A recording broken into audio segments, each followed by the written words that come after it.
What would you say for a trader of what is realistic? What is a realistic win rate? What is a realistic risk to reward? What is a realistic gain trade frequency? Win rate, I think you could very much aim for over a 50% win rate. And I know there's going to be people that have a little bit less and they still make it work, but having over a 50% win rate, just from a psychological standpoint, I think is a more healthier approach.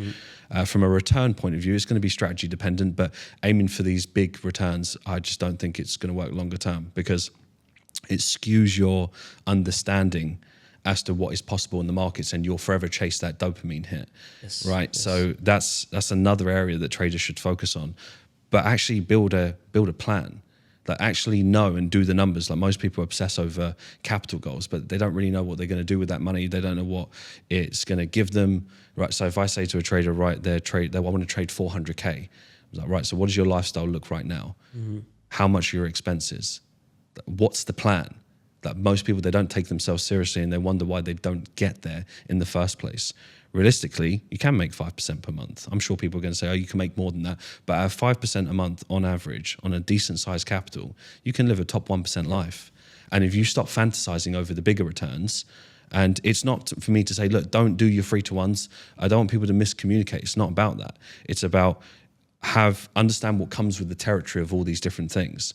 So one thing you might say, I'm comfortable with that, but then equally you're not comfortable being in drawdown for a long time. So which one is it? You're either comfortable or you're not. You need to know what the pros and the cons are for different things. And I think what I've done very good is communicating to our students is this is what comes with the territory of these specific things. So realistic returns, I mean, what is realistic? But from an average trader, I would say if you're hitting 40 to 50% a year, don't compare yourself to the person who's hit 2,000% on something super aggressive and thinking you can emulate that. And if you were to actually look at the numbers and go, right, on £1 million of capital that's within reason, how much money am I making after profit splits? If you're making 250K, 300K a year, like, do the numbers after taxes, you can work it out. You're making £18,000 a month. Most of these people are not making more than 2K, and they're chasing a 1,000% return. Where if they actually worked it out, because they've done a study, right, which is they looked at what is the top area of money per year that someone would need where their happiness doesn't really increase after that. I'm not sure if you've seen that study. And it was roughly about £60,000 a year, like give or take a few thousand.